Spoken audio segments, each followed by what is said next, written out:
contagious, outrageous. Hello and welcome to the New York Knickerbrothers podcast, the first and only NBA podcast available on Apple Podcasts, Spotify, and the hard drive on my MacBook Pro. I'm one of your hosts, Patrick Gallagher, and alongside me is Bear Shrivastov. Bear, I usually tell a joke here about something topical, but rather than ascribe you abhorrent political views, I'm going to instead read you a quote that caught my eye today from the one, the only, Gwyneth Paltrow. Are you ready? Oh, no. Okay. Did you know that Gwyneth Paltrow had a biography released recently? I did not. So she did. It was written by someone whose name I didn't bother looking up because I can't imagine something I'm less interested in than reading a Gwyneth Paltrow biography. But Gwyneth Paltrow also did not care for this biography. She called it rubbish. Interesting that she's using the Britishism. And then she said, this is her quote, "I think it's very sexist. Why do the men get Walter Isaacson and I get this hack?" Bear, this is the list of people Walter Isaacson has written biographies of. Okay. Henry Kissinger, Benjamin Franklin, Leonardo da Vinci, Albert Einstein, Steve Jobs, Jennifer Doudna, who was involved in CRISPR technology, the genetic modifying technology, and Elon Musk. Okay. Those are the people Walter Isaacson has written biographies of. So there's a Reddit subreddit. It's called "Am I the Asshole?" Yeah. So who's the asshole here? Is it the bad writer of Gwyneth Paltrow's biography, or is it Gwyneth Paltrow for thinking that she deserves the same level of biography treatment as Leonardo da Vinci? Well, it's a good question, and I'm tempted to just, you're kind of asking it in a leading way, because you're saying that Gwyneth Paltrow is not deserving of the same honors as those other people you mentioned. Look, you said it, not me. Well, you kind of heavily implied it, but what I would say in her defense is, what if it's just a really bad biography? What if it's just like getting all the facts wrong and like it's just like really, really wrong and incorrect and makes her look bad. Then why talk about it? Well, because she's mad. If someone wrote a book about you, Patrick, and it was like Patrick came out of the womb and he was 300 pounds. No one had ever seen anything like it, and it only got worse. Chapter 2, Pat starts the podcast. Like, if that was I'm still waiting for something that's not factual. Okay. So you wouldn't be. Oh, so this, what I just described, is the Walter Isaacson version of That's correct. Your biography. Listen, if Walter Isaacson decides to write a biography of me, my life has drastically changed after this point in my life. Or Walter Isaacson's life has drastically changed. Or that's right. Or it's one of those things where like he's in a home, he's losing his mind a little bit, and to keep him occupied, they just present me. Someone hires me to pretend to be a famous person, and he interviews me and writes a book about me. Oh. And it's sort of a nice way to ease him into, retirement, irrelevance, whatever, however you want to say it. Yeah. What's the opposite of Make-A-Wish? What you just described? Wow. The opposite of Make-A-Wish. So that would be an well, there's two ways to interpret it, right? Yeah. One of them is the organization takes really, really privileged kids and just gives them whatever they want, or gives them cancer. You could do the double opposite. That's right. I was gonna say it's like an organization where Dwayne "The Rock" Johnson or whatever other celebrity will like come up to a random child and like infect them with some deadly disease. That's right. Or it's a child. Make-A-Wish is like, it's a child with cancer, and instead of giving them exactly what they want, their dream, they like set them up for the dream, and then they give them like matzah and call it a day. Yeah. No offense to my Jewish friends out there. Matzah bread is pretty boring. That's all I'm going for. It's not the worst thing. Like it's definitely, that's true. It's not the worst thing. If out of the two options we gave these kids, yours is less bad for them. That's true. Matzah is not as bad as cancer. That's the sort of hot take you can rely on the Knickerbrothers to deliver. Hard-hitting insights on the New York Knicks. Speaking of which, the Knicks played a quote-unquote game a few days ago against the Washington Wizards. quote unquote, because I think 8 of their top 11 players or something like that were out of the game. The starting 5 plus Josh Hart plus Landry Shamet plus Ariel Hukporti didn't play. And they got killed. I mean, they got just obliterated by the Washington Wizards, who are also missing their top 5 players. So it's not like it was unfair in essence, but it was not watchable basketball, and I would encourage everyone to forget that it ever happened. Bear, did you watch any of that game? I did not. I did not even know that it happened. Good. That's very healthy. I want to encourage everyone to adopt Bear's attitude of not knowing that the preseason games are happening. So there's not too much to say about it, but what there is to say about it is that it was the very last professional basketball game apparently ever to be played by Malcolm Brogdon. Brogdon announced his retirement, surprisingly to many, including the Knicks front office. Was that this morning? Was that yesterday? I don't even remember anymore. We're recording this on Thursday evening. I think it was yesterday. The reporting is that he was slated to make the team. He was going to serve as a backup point guard. He did not look very good in the preseason. You know, he was going to play himself into shape. It was going to be one of those things. And I guess you can there's 2 ways to interpret it. One, assume the reporting is right. He was going to make the team, but in the slog of the preseason and thinking about the season to come, he realized that the love just wasn't there anymore. He's 32 years old. He's had a bunch of injuries, and he decided rather than, chase the dragon of his youth, he would let it go, retire, and start his post-basketball career. Sure. The other is his play was so unimpressive that the Knicks told him they were going to cut him, and he, rather than just be cut, he said, why don't I just retire? I'm fine with that. I don't think that's true. I think it's more likely, all the reporting indicates he was going to make the team. And that seems more likely.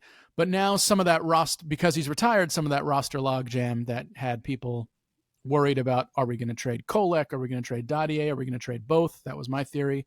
Yeah. Now it seems that it is down to Landry Shamet and Garrison Matthews for the final roster spot, with the possible exception that they could still trade one of Dadier or Kolek and slot both of them in.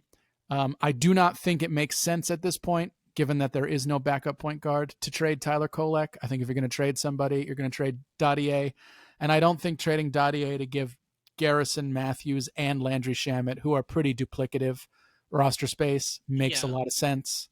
Dadier has enough upside that it's worth keeping him at the end of the bench to see if he becomes something. He has not looked good this preseason, but he's 20 years old. Give him some time. He's still an athlete. Apparently he can still shoot, although he hasn't really shown it this preseason, aside from a little bit in this most recent Washington game. But, I can't really get myself in a tizzy over how the Knicks were going to fill their 13th roster spot. It's all fine. It's all fine. I would have liked to have Malcolm Brogdon on the team, but it's his life. He can retire. And I'm almost 32. I wish I could retire, and that sounds nice. So I get it. I do think that you don't have to trade Dadier now, right? If you decide that Tyler Kolek is not good enough to serve as the backup point guard, give him 20 games, 40 games, whatever it is, and you realize, we need another steady ball handler. If it's not Kolek and it's not going to be Deuce, right? And I think Deuce can play backup point guard. He was actually okay. He's not a dribble drive creator kind of guy, but he's fine, like getting them into the offense, and his handle is okay. It's like good enough against backups. I'm very bullish on him and Clarkson as a backcourt. Those two guys seem to complement each other really well. But I think what you're getting at is there are going to be times throughout the year where you might just want someone who can sort of create offense from the point guard position in the second unit, even if it's only in spots here or there. Like that is one of the few kind of holes on the team. Maybe it is Clarkson, right? That's kind of what I thought when they first got him, although they're mostly using him off the ball. But maybe they use him on the ball a little bit more. as the season goes along. Deuce slides into the 2 in the second unit. That's very possible. Clarkson, he's a chucker. He shoots the ball, and Yeah. he doesn't shoot it especially efficiently. So that's okay on the second night of a back-to-back on the road in Charlotte, right? But Yeah. in the playoffs, it's a little tricky. You might want someone who's a little more disciplined, like a Brogdon would have been, and a little bit more reliable a shooter. But that's a problem for another day. We'll see what happens. This is the kind of problem that hopefully sorts itself out over the course of the year. Like someone steps up. Exactly right. And if it doesn't, there's potential to add someone at the trade deadline or in the buyout market or something like that. Like this is a fillable hole. But I agree with what you're saying. I think keeping Kolek, because it's possible Kolek could be the guy to step up. He's shown flashes. So we'll see. We will see. And Kolek was maybe the only bright spot in that preseason game against Washington. I think he had 20 points, 5 assists. Oh. He played reasonably well. All right. Well, last week we gave you our Western Conference over/under picks. They went swimmingly. We are going to go 15-0, both of us, even though we can't because we disagreed on some picks, but it will happen anyway. Mm-hmm. This week we're going to do the conference that is nearer and dearer to our hearts, and that is the Eastern, and our bodies. And we are in fact we're in the Eastern Conference city. I live Atlanta, right by, which weirdly enough, the stadium. Yeah. Weirdly enough, that's where we're going to start. Oh, okay. With the over/under for the Atlanta Hawks, which slides in at a smooth 46.5. Bear, the Hawks had a lot of roster turnover this year. They lost Clint Capella. They lost Larry Nance. They lost a bunch of guys, and they brought in Nickeil Alexander-Walker and Luke Kennard and Kristaps Porzingis, among other smaller pieces. They seem to be sort of a little bit of a darling among basketball nerds who are pretty excited about this Trae Young, Dyson Daniels, Nickeil Alexander-Walker, Kristaps Porzingis lineup that they're going to roll out, Jalen Johnson lineup that they're going to roll out. Mm-hmm. They certainly have a lot of good players. 46.5 is a lot of wins. You'd have to go 47-35 to hit that over. Bear, what do you think? Yeah, we're starting off with a tough one, right?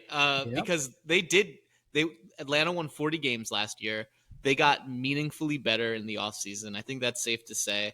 It's not just that they have good players, it's that they somehow managed to build a team that kind of makes sense around Trae Young, which shouldn't be possible. And I agree. Like we're saying they have to win 7 more games than last season, but the conference looks a lot worse. They look like one of the few teams that's gotten noticeably better.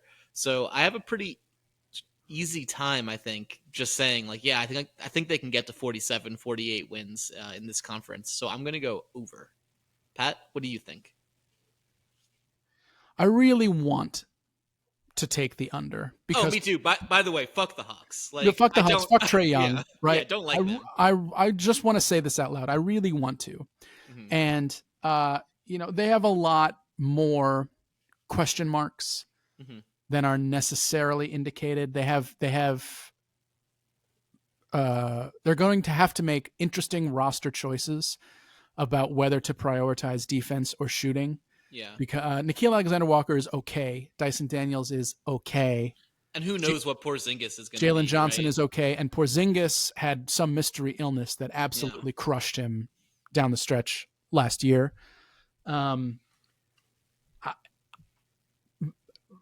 But you're right. The East is weak. They got notably better. They're going to continue to play and develop chemistry. I think I have to join you on the over here.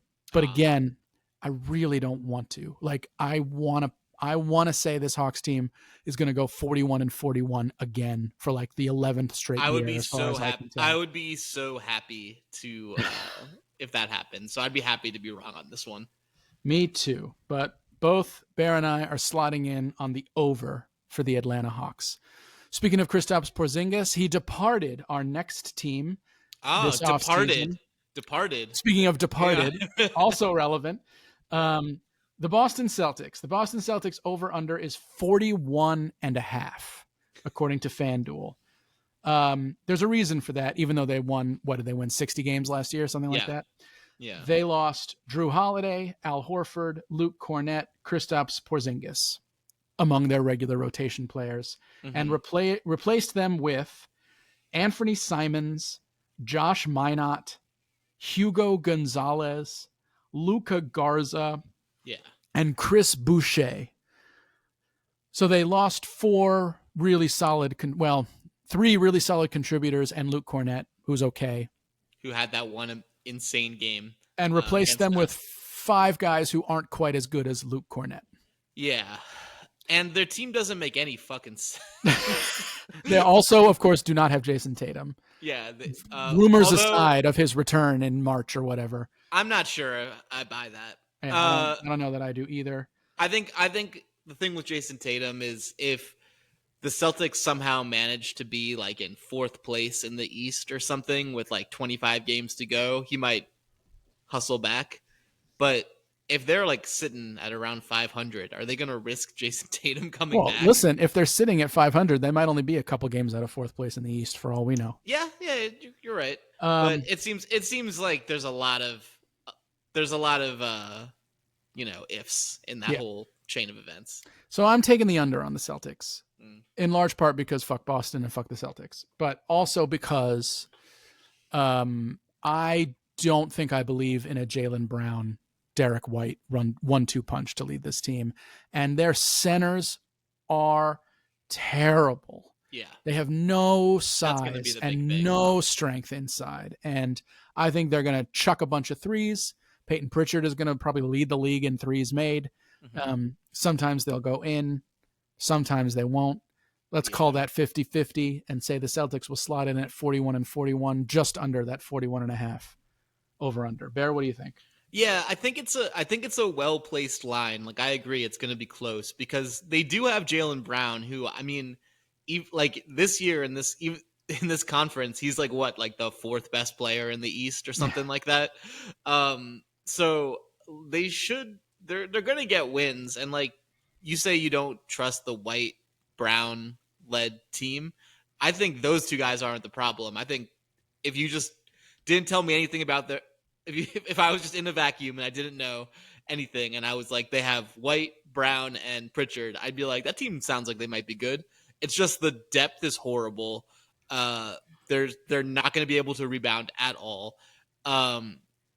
And yeah, like they are still going to do what they did last year, which is shoot a million threes, but they've lost a lot of their shooting. And I think they've lost, not having Tatum, there's going to be an adjustment period. And like, what happens if Brown gets injured for a couple weeks? Like, it's just, there's too many paths on this where I feel like they could pretty easily fall below. So I'm going to join you in taking the under and fuck Boston.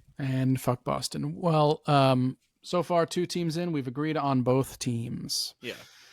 Our next, speaking of another team that we can say, fuck these guys, the Brooklyn Nets, their over under is a robust 19.5.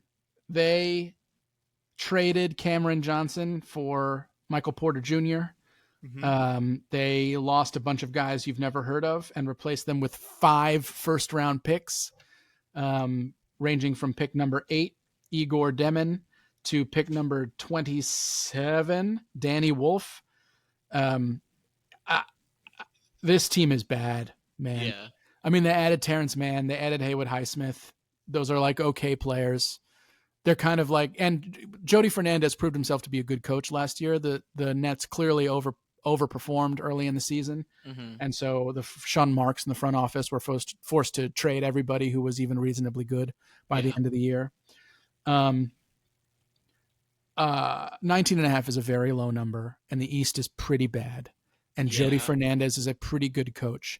And I'm still taking the under because this roster is borderline unprofessional. Yeah. The Wizards roster is the worst roster I've ever seen, like at the start of last year. Yeah.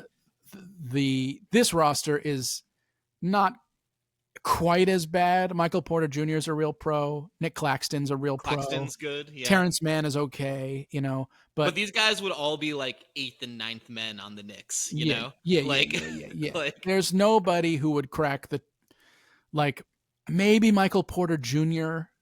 would play more minutes than Deuce McBride, maybe. Yeah, maybe. Although he's sort of at a logjam because of, well, speculation's irrelevant. Anyway, I'm taking the under. This team is bad. Yeah, and look, they're trying to lose, right? So I'm gonna take the under as well. Yeah, they don't own their first round pick though. Yeah, but so why did they make this team? God only knows. Okay, so they didn't. There's no point to any of this. Okay, yeah, that's right. Remember? All right. Well, then I'm just gonna smash the under on this one as well, and I would just like to remind the listeners that in 2010 or 2011, when they first moved to Brooklyn, all the talk was how the Nets were going to replace the Knicks as like the top team in New York, and look where we are now. So, I have nothing to add to that. That was perfectly well said. Yeah, so they're terrible. I hope they're the worst team in the league this year. Next, the Charlotte Hornets, 27.5. Okay. The Charlotte Hornets, they kind of have an interesting little team. They lost a bunch of guys that don't really matter. They traded Mark Williams, I guess is the one guy who was a contributor, finally got traded to Phoenix right before free agency. Mm-hmm. They drafted Con Knippel, number 4 in the first round. They added, like Colin Sexton and guys like that. But really what this is a bet on, if you're going to take the over 27.5, is Miles Bridges, LaMelo Ball, and Brandon Miller taking the next step. And how much do you want to bet on those guys becoming winning players and exploiting a little bit a weakened East? Bear, what do you think? 27.5. Yeah, I mean, 27.5 is they can still be really bad and meet this, and it's hard. I think there are some other teams in the East that are going to be real bad. And when I look, and we talked about Brooklyn, we're going to talk about a couple of these other teams. Mm-hmm. When I compare those, like that sort of tier of teams to the talent on Charlotte, like I don't think it's fair. Like I think Charlotte is like in a slightly higher sort of level. So 27.5. I mean, it's going to be close, but I think they can get to 28. I'm going to give them the over. You're taking the over. Yeah, let's go. Great. I'm going to take the under. We've agreed on everything so far. I'm going to take the under on this one. LaMelo Ball gets hurt all the time. Yeah. Miles Bridges is a horrible person. Brandon Miller is fine. He could be good. He could take a next step. Their first round pick last year, the French guy, Salon, really does not seem to be working out. I'm going to hit the under here. I'm going to say this team wins about 25 games. And I'm probably never going to think of them other than 3 times this season, because other than the end of the year when we talk about whether they hit the over-under. So 5 times. The Knicks will play them 3 times, I think. Yeah. And then at one point in the middle of the season, we're going to check in on the over-unders, and I'll think, oh, wow, look at that. Charlotte is 13 and 30. It's close. Yeah. And then at the end of the season, we'll check. And we'll see how it goes. Wow, those will be such good times. What a great time. I can't wait. And hey, listener and viewer, stick around, because you'll get to experience this with us. Oh yeah, we're making promises for this season that we are going to keep. Our next team is the Chicago Bulls. The Chicago Bulls traded Lonzo Ball for Isaac Okoro. They didn't do all that much in this offseason. They drafted Asenge. They They signed Yuki Kawamura. I have no idea if he's going to make the roster. Sure. But that's kind of it. They're kind of, other than swapping Lonzo Ball for Ike Okoro, they're kind of coming. They made their move for Josh Giddey, and they're kind of sticking with that as the core of their team. Yep. They were kind of fun for stretches last year. Giddey was kind of interesting to watch. I know on the Bill Simmons podcast with Zach Lowe and Joe House, I think all three of them took the over for the Bulls. For some reason they like the Bulls, or maybe they just hate the East. I wouldn't bet on it. I'm going to take the under on this team. I don't think they're very good. I think you get a lot of fool's gold at the end of seasons when you're good in March and April, when a lot of teams have given up and a lot of other teams are just trying to maintain for the playoffs. And I don't love the way they look. Kobe White's a fine player. Josh Giddey's okay. Vucevic couldn't be more blah if he tried. I just don't believe in this team. It seems likely to me that they'll make some other pointless trade in the middle of the season to bring some other kind of average guy in and swap out whoever else they have. Sure. I'm gonna take the under on Chicago. I'm not gonna think about it twice. So I think it's a really good call, Pat. I think I was really, really close to taking the under on Chicago. And then for some reason, I just kind of thought that maybe what's going to happen is Chicago is going to finish 10th place in the East, and they're going to finish with about 38 to 40 wins. Just call me crazy, but I think that is probably what's going to happen. So I don't know how they're going to get there. I don't know. The smart thing for them to do would be to tank and trade anyone they have, but they just don't do that. And I don't know why that would change this year. And you can say, oh, there might be some fool's gold at the end of the season when they're playing teams who aren't really trying. But I think Chicago will still be will get that fool's gold again. And because for some reason they just really like being in the play-in. So I am gonna go ahead and hit the over. Although I agree with you that they're worse than they were last year, and I don't really know why. I'm just putting my faith in the 39 and 43. My 39 and 43 boys. Great. If there's one thing we know about Bear, it's that he really invests in mediocrity. Yes. That's why he's dedicated to this podcast. That's why I went to American University. Hey now. On to the next. This is a big number. That's the Cleveland Cavaliers. They went 64-18 last year. Mm-hmm. Other than swapping Ike Okoro for Lonzo Ball, they're pretty much the same team they were last year. They're way over the second apron. They made that midseason trade also for DeAndre Hunter. They've got those four guys. Those four guys are going to keep their floor from being low. Garland, Mitchell, Allen, and Mobley. Kenny Atkinson's a really good coach. But something about this doesn't sit right for me. I think the disappointments that have come in over the last 3 seasons, I don't know. The sense that I get is that those disappointments will endure and will have a little carryover effect into this season. You're thinking it's like a psychological thing. I do. I still think they're going to win like 55 games. I think it's going to be real close. But as you may hear from me later in this podcast, I don't think they're the 1 seed, and I think they're going to be fighting to be the 2 seed. And for that reason, I am also taking the under. And with that, I'm going to let you know that of the 6 teams we've done so far, I've taken the under on 5 of them. Oh, so we're about to get a gold rush from you. Not yet, but okay. soon. Okay. So Pat, what's their number at? 57.5. So they have to win 58 games. They have to go 58-24. Yeah, it seemed like every possible thing that could have gone right for them went right for them last year. And that's not to take away. They're a great regular season team, if nothing else. So I do think they're going to be they're going to get over 50 for sure.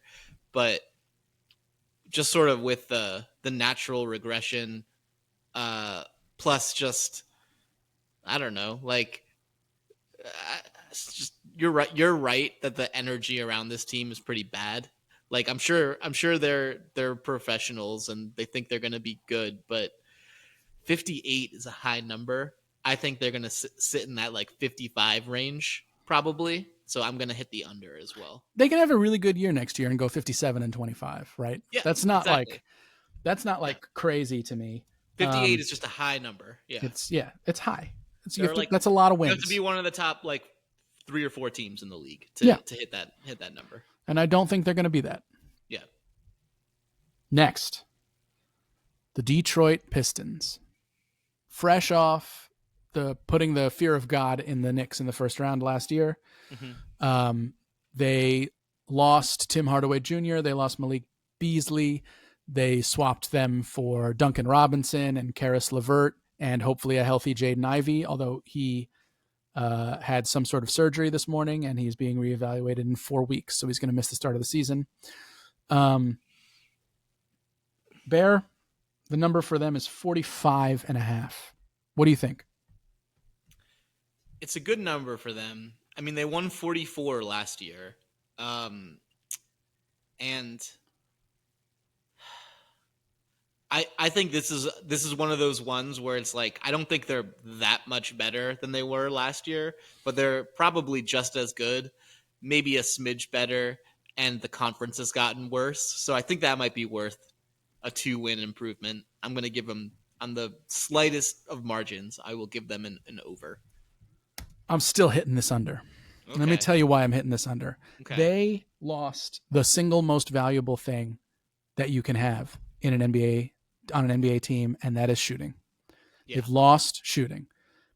True. You have to process. Malik Beasley was one of the greatest shooters in NBA history last year. Mm-hmm. Like, it is not an overstatement to say that. He shot better than basically anyone who has ever played basketball who is not named Steph Curry last season. Mm-hmm. It was an unbelievable year. Did he ruin it with whatever these allegations are?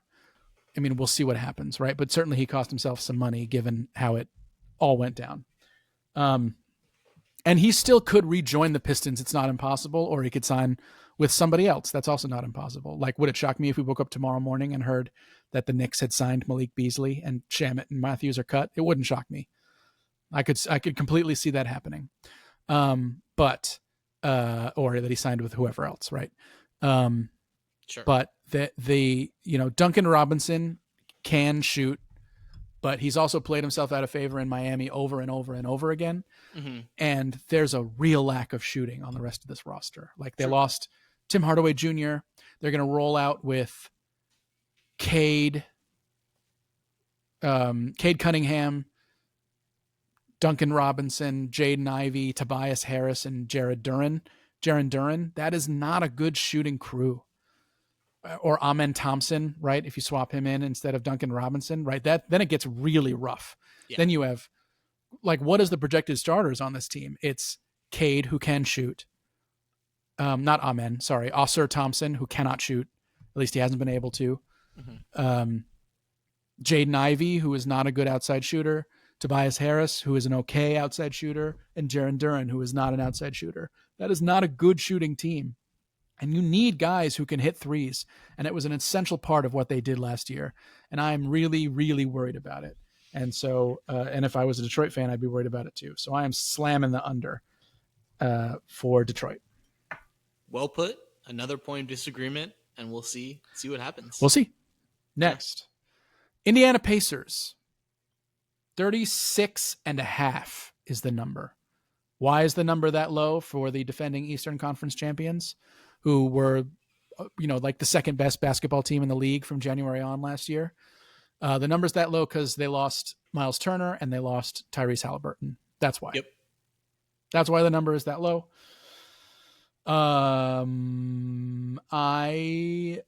They still have Pascal Siakam, Andrew Nembhard, Aaron Nesmith, Benedict Mathurin. They signed Jay Huff, who's sort of an outside shooting center presence. They have Obi Toppin. They have a lot of the depth. They've lost TJ McConnell for like a couple of months, I think, at the Mm-hmm. start of the season, which is a big blow because he was definitely going to be an important initiator of their offense. And that really hurts their depth. But that 36.5 is way too low. It's way too low. This team is Mm-hmm. still really good. It still has the best coach in the conference. It's still got a lot of talent. Yeah, they're not going to be able to full court press all the time in the same way with the same issues around depth. With these new issues around depth that they have. But man, if you're telling me they only have to go 37 and 45 to hit that over, that's like one of the best bets I can give you on this list, and I'm going to hit that over hard. Yeah, I'm doing the exact same thing. I mean, they're still they're still one of the deeper teams in the conference, even losing 2/3 of their best players. They still have Pascal Siakam, who they can run the offense through. I just don't see how they're gonna finish like 9-10 games below 500 in this conference. So I'll give them the over as well. Great. Well said. On to our next. The Miami Heat. Hmm. Maybe the most hated team on this list. Hard to say. Hmm. I really hate this team. Just like emotionally. And I don't hate the players on it. I hate Pat Riley, and I hate what the Miami Heat are. So understand how hard it is then for me to say that I'm going to take the over at 37.5, which is what their number is. These are the changes in the roster. They added Precious Achua. They added Simone Fontecchio. They added Norman Powell. Those are kind of the big names that they brought in this offseason. And they lost Duncan Robinson and some, Haywood Highsmith, some other fringe players. Mm-hmm. Their big loss was Jimmy Butler, of course, who they traded last year to Golden State. Yeah. So they're rolling out with, Tyler Hero and Bam Adebayo and Norm Powell and guys like that. Yeah. I don't think Eric Spoelstra will let this team win fewer than 39 games. That just seems impossible to me. And they have enough talent. Norm Powell is pretty good. Tyler Hero and Bam Adebayo, they're pretty good players. They're probably overrated in the grand scheme of things, but in a weakened East, with the advantage at head coach that they have, I think that, and the sort of road game advantage of people come to Miami and maybe party a little too hard the night before games. I don't see how this team isn't. I don't see how this team is not above 500 by the end of the year.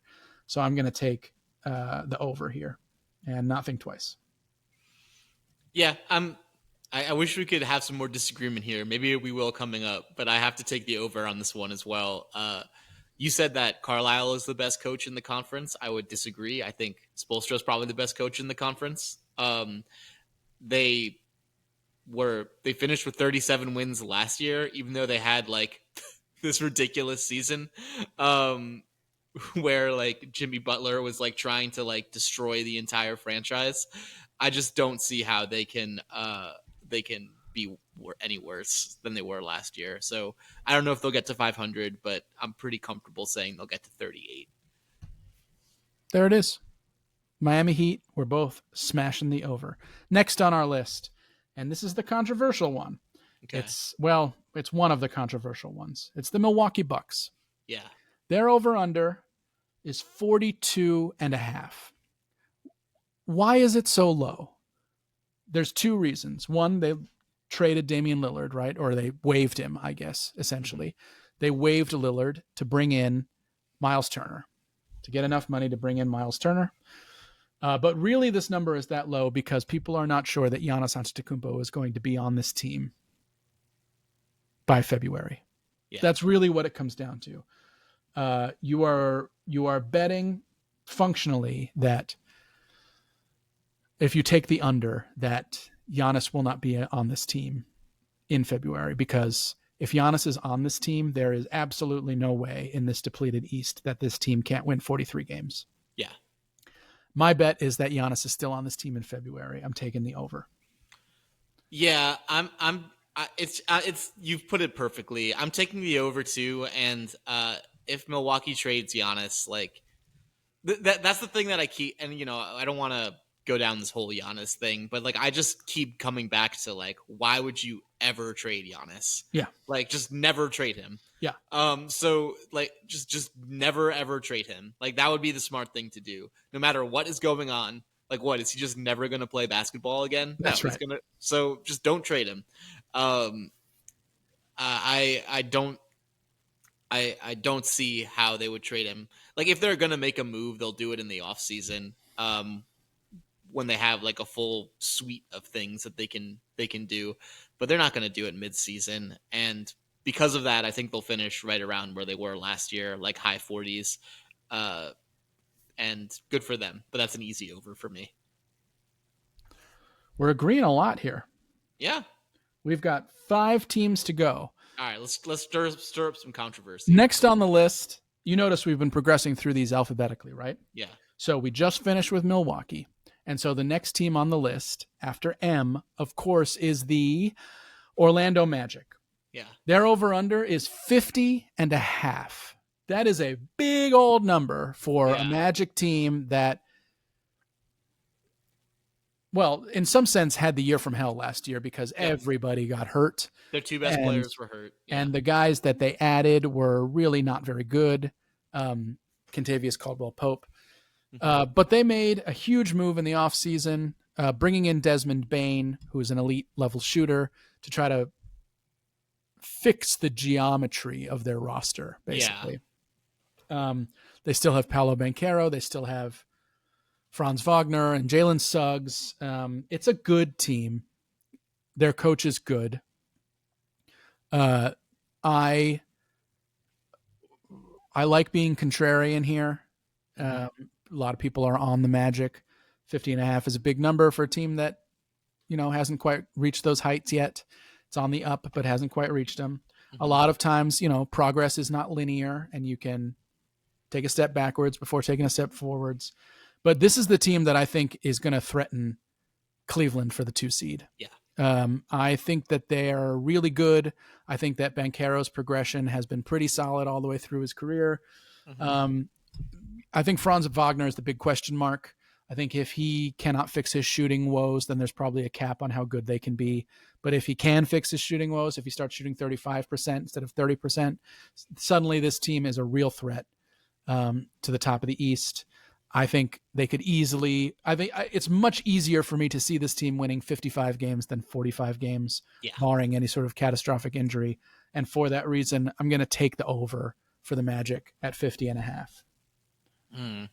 Yeah, when you said you were going to be contrarian, I was like, cool, we could finally disagree on something. But no, this was one of the easiest overs for me, honestly. I think this kind of just speaks to the inequality in this conference. Like, they are clearly the 3rd best team in this conference, in my opinion. And there's it's whether you want to put them in the same class as the Knicks or the Cavs, I think they have to prove it throughout the course of a season before I'm willing to do that. But there's a clear gap between the talent on this team and everybody else in the conference, save for the Knicks and the Cavs. So whether that means they're like tier 1 in the East or tier 1B or whatever you want to say, I think 51 games for them is pretty easy. And I wouldn't be surprised if they had like a huge boom and got like 55, 56, 57 even. Not saying that's going to happen, but I think that number for them is too low. They'll get to the low 50s.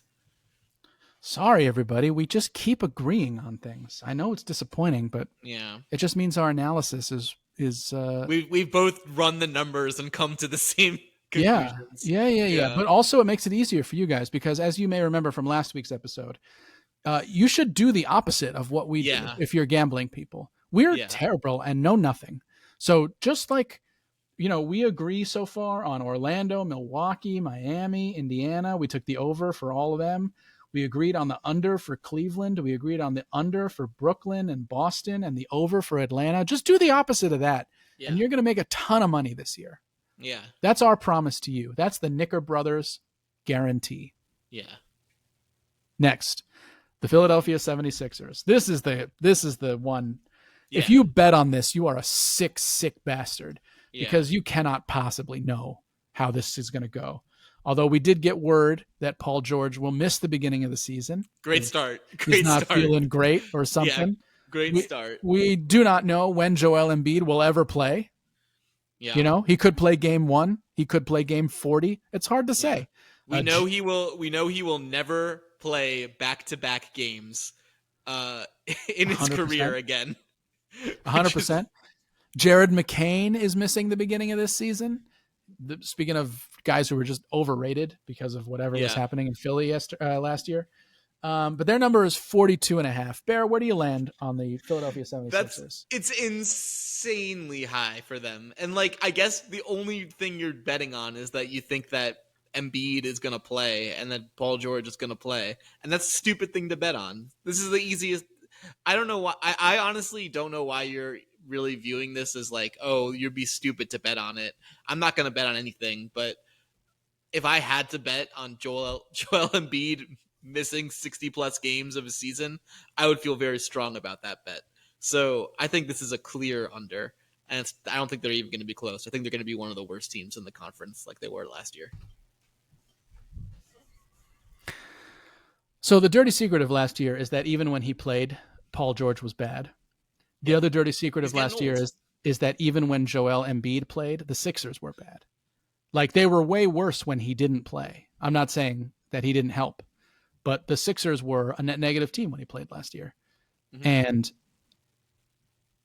I mean, I guess he's coming in skinny, right? That's the thought. He got Luka skinny in the offseason. And so people are like, well, maybe it'll take less pressure on his knees or something like that. I got to tell you, I cannot think of somebody who was as big as he is, developed knee problems, came back and did not have further issues playing. Could they sneak in to the back end of the playoffs this year? I think it's totally possible. I think Embiid could play 55 games, right? Mm-hmm. He could be really effective in those 55 games. Paul George could come back a little bit reinvigorated, motivated by the competition we've brought to him in the podcast space. Sure. And say, well, if I'm not going to be the best podcast in the world, at least I can be the best Paul George on the court. At least I can be the 9 seed in the Eastern Conference. That's right. And, it'll be one of those things where it's like, well, you better look out. There's a lot of talent on that Sixer team. Yeah. You don't necessarily want to play them as the 1 seed or whatever it is. Sure. I would be just fine playing the Sixers. So, though I would like, for the sake of our content, to disagree with you, I can't talk myself into it. Yeah, you just painted a crazy hype, like a crazy fantasy land, or so, like where everything goes right. What's more likely, that scenario you described, or Embiid like randomly just doesn't play for the first 2 months?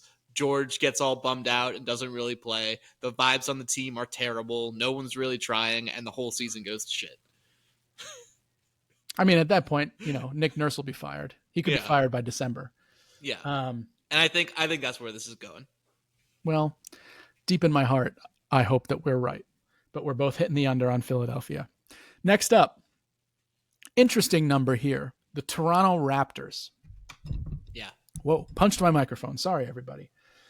The Raptors have made a lot of really kind of curious, interesting moves that, I don't know, don't make a ton of sense, right? Mm-hmm. This isn't necessarily this offseason, but they brought in Brandon Ingram. They did the quickly RJ Barrett for Anunoby trade a while back. Yep. They drafted Colin Murray Boyles with their first round pick. Interesting enough, they signed Nick Killer Sandro Mamukelashvili. However you say his name, Mamu was his nickname. He's a guy who hit 9 threes for the Spurs against us last year when we lost that terrible game. Right. Out the door, Chris Boucher and Bruce Brown and Kelly Olynyk and all those guys. Davion Mitchell in the offseason last year. They're all out the door. there's like an interesting lineup here, right? Yeah. Quickly, Barnes, Scotty Barrett. Barnes, R.J. Barrett, Grady Dick, um, Jakob Pertl. There's like a bunch of interesting mid-tier. Scotty Barnes is better than that, and He's like a Quickly and low level all star. all those Yeah. guys are And they're like above average NBA players, right? They're yeah. kind of like the Chicago Bulls on steroids. The Bulls are a collection Hmm. of distinctly average NBA players, and the Raptors to me are a collection of distinctly slightly above Yeah. average NBA players. 5.1 out of 10. Yeah. Like, How are they going to work? It's a mystery to me. I don't know. Arguably, the biggest loss for them is they let Masai Ujiri go as their team president this year. Their over-under is 39.5. Bear, how do you feel about the Toronto Raptors winning 40 games this year? yeah, like I think they'll be better than they were last year, right? But they won 30 games last year. They had a pretty rough go with injuries. But 10 like a plus 10 year over year jump when I don't think they really added that much. I don't know. I think this one's close. Like I think they'll get to the high 30s, but I'm gonna go ahead and hit the under. I think the ad, if you're going to make an argument that they added, is, Brandon Ingram's going to play for them. That's the Yeah, first ad. and quickly. Quickly's going to play for them. That's the second ad. Scotty Barnes is not going to have a bum ankle all year. Hopefully, that's the third ad for them, Yeah. right? It's just a health thing. Yeah. Yeah. And they're kind of long, athletic, young. They have guys who can create shots like Barnes, Ingram, and Quickly can all sort of create offense on their own. That's true. I I understand the under here, but like somebody's got to win games in this stupid conference, and I think it might be Toronto.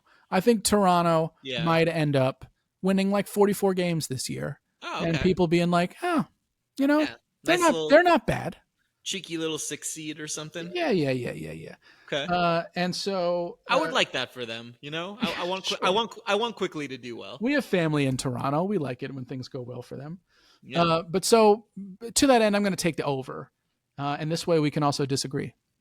So something will be distinct.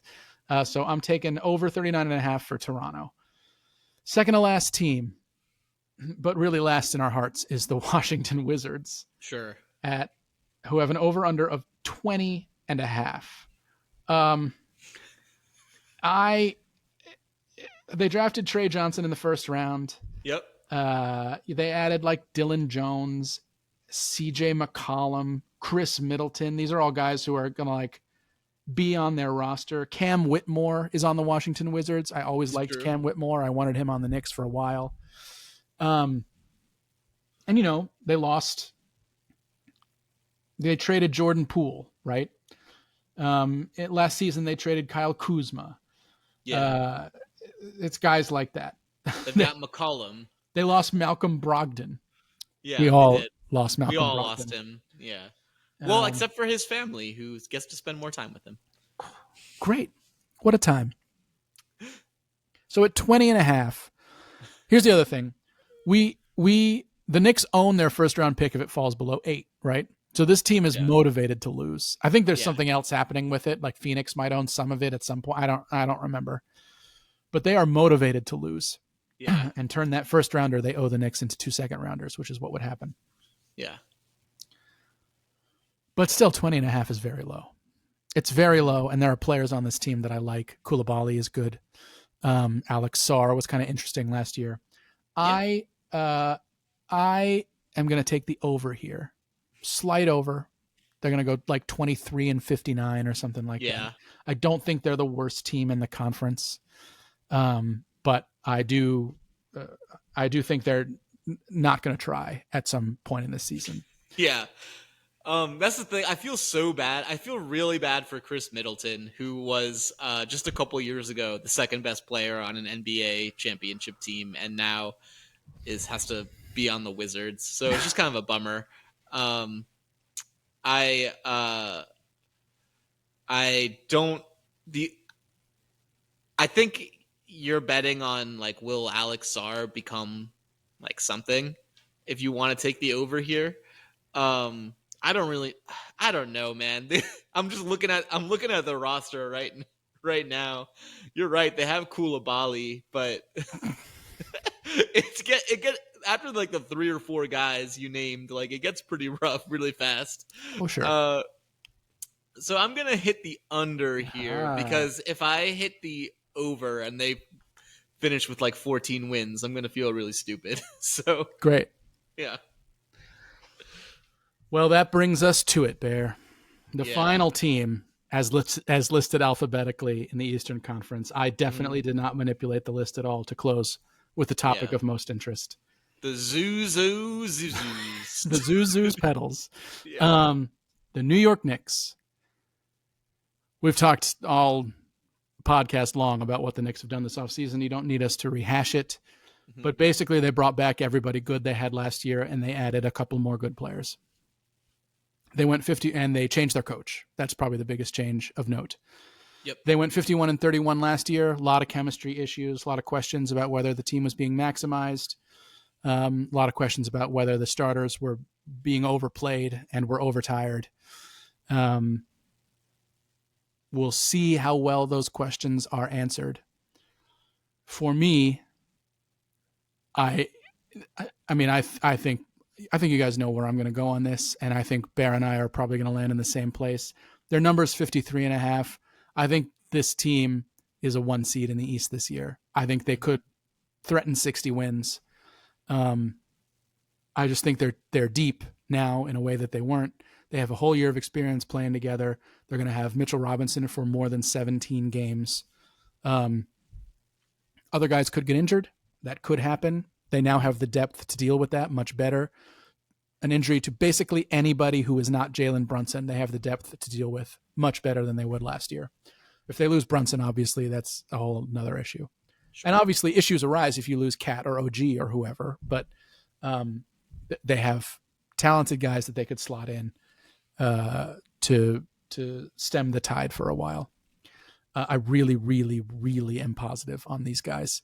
And we'll talk more in our next podcast about more specifics into how this is going to go and, the good signs and the bad signs and all that for this upcoming Knicks season. But for me, their number's 53.5.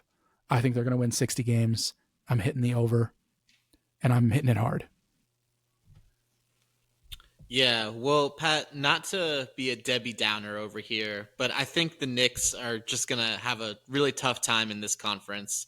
I mean, Jalen Brunson, that guy's really short for an NBA player. He's not going to be any good. Karl Anthony Towns, like, what's that weird thing he does with his hands where he puts them over his eyes? Don't like that. As a result, I think we might be looking at like a low play-in team at best. No, I'm kidding. Look, the New York Knicks, this is the best Knicks team I've ever had the pleasure of like going into a season with. I agree. I think they're going to win 60 games. I think they're going to be one of the top 2 or 3 teams in the regular season. And I think they're going to be the 1 seed in the East. I honestly, I don't even really see how. I don't get why this number is this low. Like they're not going to be 2 games better than they were last year with all the weirdness of Tibbs and how he ran the team, with all the depth issues, with all the weirdness like bringing Cat into the fold, with Mitchell Robinson being injured. It just seems like everything is trending in the right direction. Well, what's the argument, right? The argument is, one, Tibbs plays his starters way too much in the regular season to maximize wins in the regular season, right? Yeah, as opposed to creating rotations that might sacrifice a game here and there, but develop over the course of a season. Yeah, but then he doesn't create like the starting lineup that he had out there wasn't that great throughout the year. You know what I mean? I agree with you, but also the secondary argument is they had really pretty good injury luck They outside did. of Mitch last year. Although Brunson did miss like 18 Brunson missed games. 17 games. Yeah, Yeah. he did. He did miss 17 games, and obviously Mitch missed 65 games, right? Yeah. So like I agree. Like there could be. I mean, like look, there are obviously, Mikal Bridges has never been injured in his entire career, but Kat and OG both have had injuries, troubles in the past, so it's possible. But I think you brought up a good point where it's like the only guy who really can't replace is Brunson. Like you could take Kat off the team for a month, and I still think we'd be just fine. Yeah. OG's a little more complicated because of what he does on defense, but in the regular season, we'd be just fine without Listen, it. if you miss OG, right? If OG has to miss a month, 6 weeks, whatever it is, Josh Hart is now the starter at his position. Yeah. And rotation wise, you're a little thin on the wing. Maybe Dadier has to play a little more than you might want him to. But you're gonna get more minutes out of Shamit. You're gonna get more minutes out of Yabusele, kind of at the 4. And I think you're going to be just fine. That combination, it replaces his shooting. It obviously does not replace his defense, but there's still, if you take OG off the team, they're probably still a 48-49 win team over the course of a season. Right. Yeah, and that's for the whole year.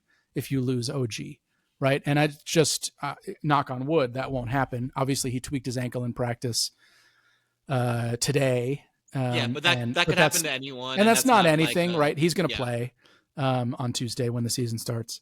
Yeah.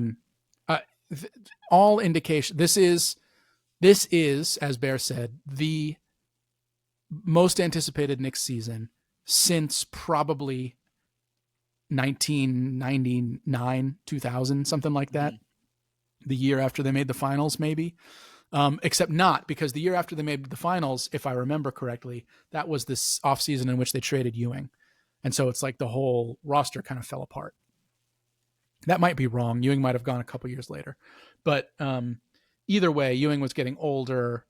It's like, in my memory, like 97 was the last year where we really looked at the Knicks and we were like, oh, this team could win a title. Like we could win it. Okay, yeah. Cool. And you were what, 2 years old? I would have been 2 years old. Yeah.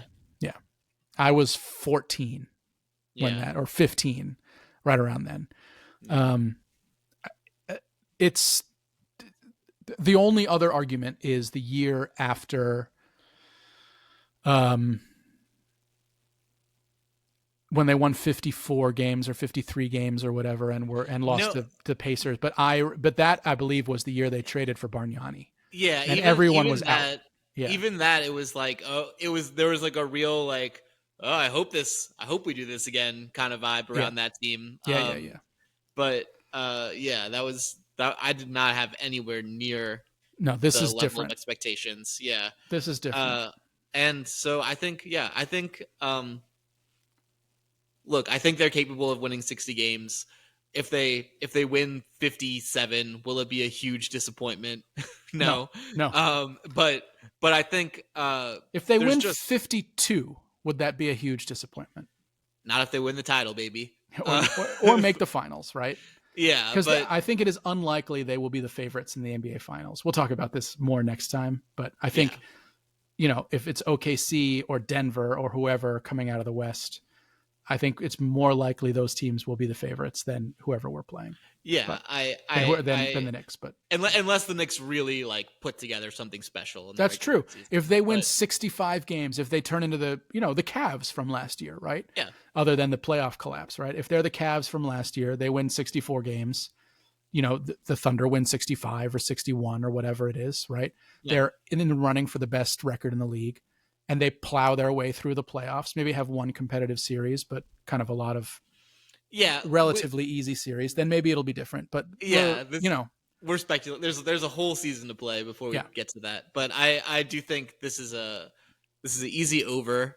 And I'm really looking forward to seeing this come to fruition. Yeah. And again, we'll talk more about this, but I would not be surprised if in the first 10, 20 games, this team underperforms a little bit as they're trying to adjust. Interesting.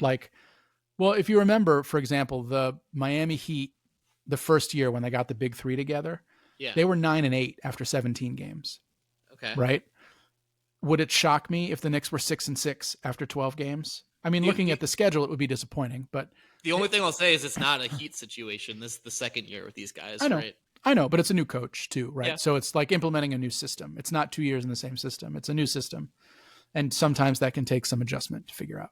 that's true. No, But you're not wrong. they have, like anything from fringe all-star to all NBA quality players at 1 through 5, basically.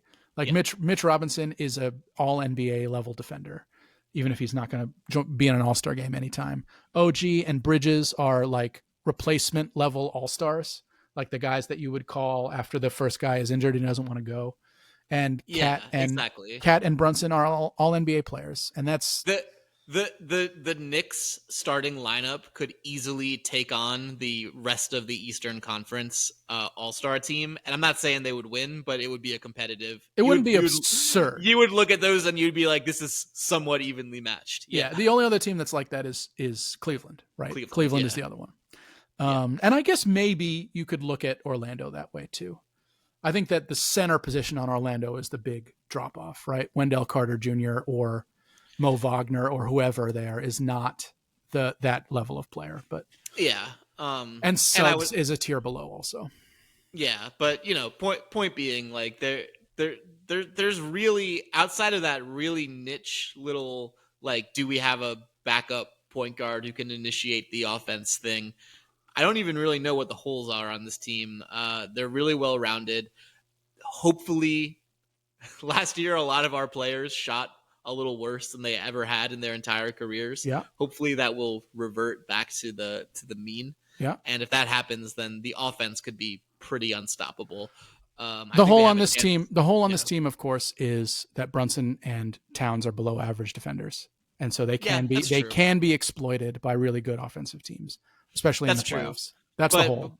But which is why I've advocated for Mitch being in the starting lineup. So you have Mitch, OG, and Bridges as your three other guys to like three like elite level defenders to kind of measure that out. Yep.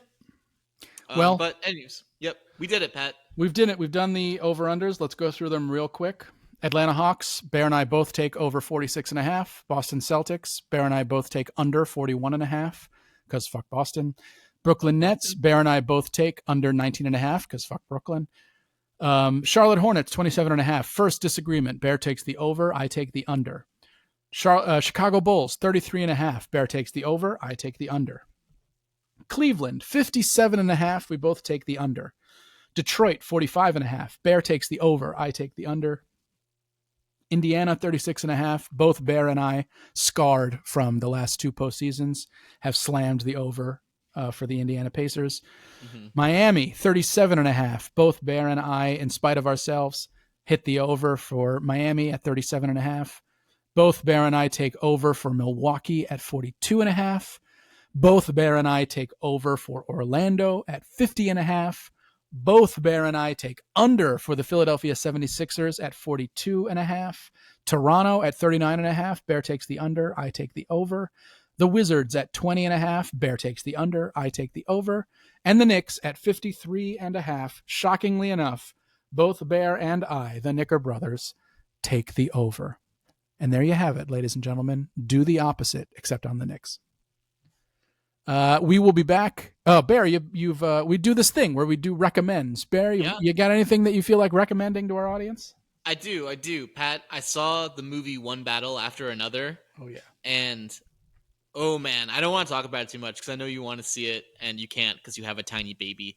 So I won't spoil it. But, man, that was a movie. That was really, really good. I think I might go try to see it again this weekend if I can get someone to go with me. But yeah, highly recommend that movie while it's still in theaters. Specifically, I saw it at the iPic Theater in Midtown Atlanta, which was a very nice theater. They gave me a little blankie. You can order food, like wings and cheeseburgers and cocktails and stuff. So I would I would recommend everyone see One Battle After Another. Preferably at the iPic Theater in Midtown Atlanta, but if you can't, then I guess any other movie theater will be probably be fine. Pat, what would you like to recommend? Um, listen, I have started watching Breaking Bad again. Oh, I'm I've five been episodes. watching Better Call Saul. Oh, there you go. I'm five Yeah. episodes in. Um, there are some interesting weaknesses in the first season of Breaking Bad, um, but the pilot is incredible. The third episode is incredible. I know I haven't watched it yet, but the episode that I'm going to watch tonight is the sixth episode. And that is the episode that convinced me that this was going to be one of the best shows I ever watched. That's the What? Fulminate of Mercury episode when he first meets Tuco. Oh, okay. Um, Yeah. and if you don't know what that means, you should just watch Breaking Bad. Mhm. Um, it's it is a powerhouse of a show.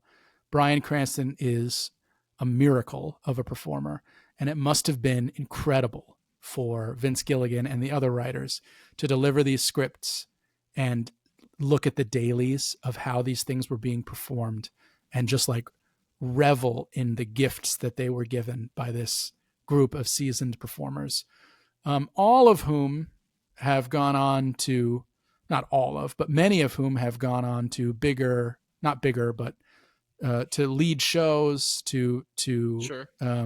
become, in some cases, become movie stars. Both Aaron To Paul and Bryan Cranston. yeah. Um, To play a stoic villain in every single Disney movie. who plays a stoic villain in every Disney movie? Giancarlo That's right. Esposito. We're not Yeah. there yet. I haven't even Yeah. thought about him. Um, He's the most out of any actor kind of out there right now. Like he's the most where it's just like if you need someone to be like a cool bad guy, Yeah. you just kind of hire him and you're like kind of do your Gus Fring thing, please. do your thing and it'll work. Yeah. Honestly, they did that for a video game too. He's in Far Cry 6. He's like on the cover of Far Cry 6. He's just the bad guy in it. It works. It's just Gus Fring is the bad guy of Far Cry 6. Fun story about it's crazy that they put the chicken restaurant in I Far know. Cry. Fun story about Giancarlo Esposito. I ran into him in the lobby of one of those buildings that a bunch of auditions happens in New York City. Sure. And I had heard that he did not speak Spanish and he had to learn Spanish or he had to learn certain dialects of Spanish for Breaking Bad. I don't remember where I heard that, but I had heard that. And I was hanging out with some guy I'd never seen before who, we were just like in an audition room. You chat with somebody in an audition room, that kind of thing. Sure. And I told him this because he had Giancarlo Esposito had walked past at one point, and I told him this story that I'd heard about him. Like, it's really impressive that he did that. And then we rode the elevator back down together, and we ran into him in the lobby. And the guy I was with pulled me over so that I could tell Giancarlo Esposito how impressed I was that he did not speak Spanish to learn the part. And Giancarlo Esposito responded by saying, "That's not true," and then he left. And that I am not a talk to famous people person. I don't want to do it. I don't want to disturb anybody, right? It's not my goal. But this guy who I'd never met forced me into talking to him, only to completely humiliate me by having the whole of the story proven false. And so I think that is the only exchange I've ever had with Giancarlo Esposito, and I live in constant fear that I will one day be on a set that he is on, and he will remember this horrible exchange and have me fired. As much as I definitely think that that guy seems like kind of a real character, I think that you also kind of flubbed it by sticking to your guns in that story, because even when you were saying that, I was like, that doesn't really sound like a thing that's true. That doesn't sound like... I could have sworn I heard it in an interview. Giancarlo Esposito. But you know what you could have said is like, hey, I really liked your work on Breaking Bad. And that would have been a perfectly fine interaction. So that is what I would have said, except the guy like escorted me over to have me he led the conversation but who with is that piece of information. Yeah, but oh wait, he's the one who offered that piece of information? He started it. I think I finished it. Yeah, see, Pat, that's where you should have zagged hard. You know what you should have done is you should have been like, I didn't say that. That guy's a nerd. Am I right, Giancarlo? And then fist bumped him. Wow. I guess I should have done that. What a fool I was. Next time. What is this? It doesn't matter. Anyway, listen, I've embarrassed myself enough for today. But Giancarlo Esposito, we know you're listening. Yeah. If you want to come on the pod and talk about it, we know you love the Knicks, and we know you want to hear, you want to give your thoughts on that interaction. So come on the pod. Come on, join us, and we'll speak Spanish for you.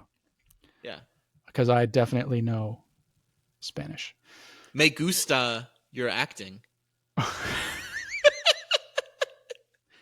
And with that, we will wrap yet another episode of the Knickerbrothers podcast. We will be back before the season starts with a more specific Knicks preview.